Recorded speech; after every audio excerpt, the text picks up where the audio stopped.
संकेत करते हैं।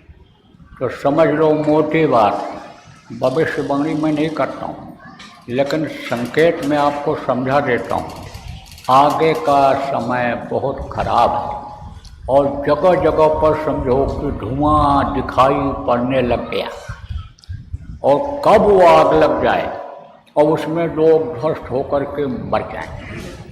आप ये समझो जैसे आप देखते हो कि फौज लगा दी गई बॉर्डर पर और वहाँ पूरी तैयारी हो गई, अब कब वो गोलीबारी शुरू हो जाए, गोलाबारी शुरू हो जाए, लड़ाई शुरू हो जाए, ये कहा नहीं जा सकता। ऐसे ही कलयुग और सतयुग की लड़ाई का समय आ रहा है।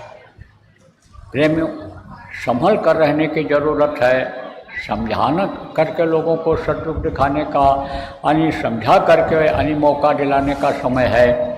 लोगों को बताते रहो, समझाते रहो, हाथ जोड़ कर विनय हमारी, तजो नशा बनो शाकाहारी, शाकाहारी बन जाओ, जीवों की हत्या मत करो, पेट को कब्रिस्तान मत बनाओ।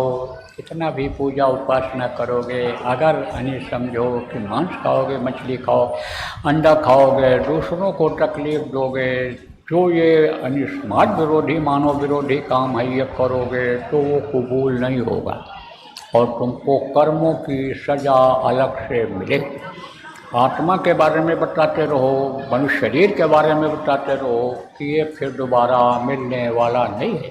इसलिए सीधा सरल रास्ता ले करके और अपना काम बना लो।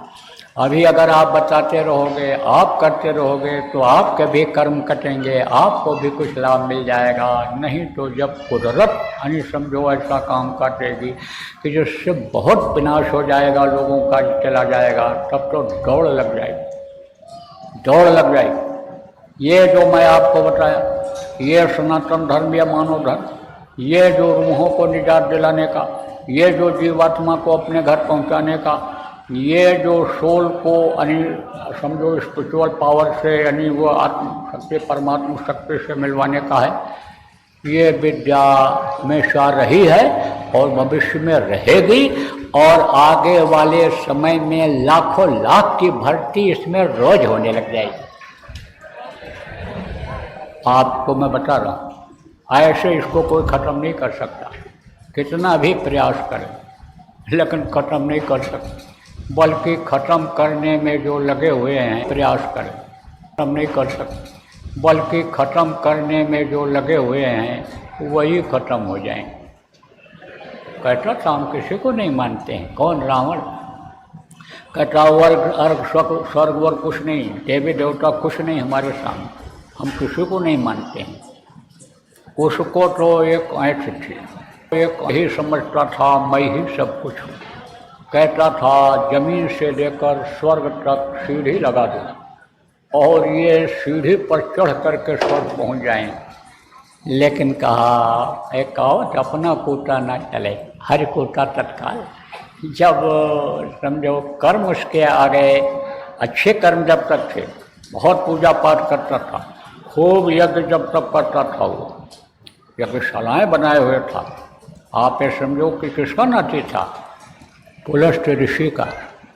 पुलस्त जी एक बार गए, देखें भाई मेरा पोता किस तरह का रह रहा है, कैसे रह रहा है, लड़का किस तरह का है। तो जब गए तो पैर छुआ उनका और कहा चलिए आप देखिए, ये हमारी गौशाला है, ये हमारी गौशाला है, ये हमारी यज्ञशाला है, सारी सब दिखाया उसने। तब उन्होंने कहा कि तेरी चरित्रशाला कहाँ है, चरित्रशाला तेरी कहाँ है? अरे जो ये चरित्रशाला तेरे अंदर नहीं है, यही तेरा विनाश करे। क्यों? अपना हो या पराया, जिनको ये मालूम हो जाता है थोड़े समय का ये रिश्ता है अपना, अपना बेटा, अपना लड़का, अपना बहू, अपनी ये, लेकिन कोई किसी का सच पूछो तो मुसीबत के समय, मरते समय नहीं रह जाता है। और फिर ये शरीर छूटने के बाद ये सारा रिश्ता ख़त्म हो जाता है। तो जो जिस काम के लिए आते हैं उपदेश वही सही देते हैं। तो बता के गए थे कि तू चरित्र को अपने सही कर ले, लेकिन चरित्र को सही कैसे करता? करने नहीं देता था। क्या नहीं करने देता था? वो शराब का नशा, वो मांसाहार वो चरित्र को सही नहीं करने देता था, जिसकी बहुतायत इस समय पर आप देख रहे हो। इसका फैशन लोगों ने बना दिया, नाम तरह तरह का बना दिया, और कलेजी खाओ और ये खाओ वो खाओ।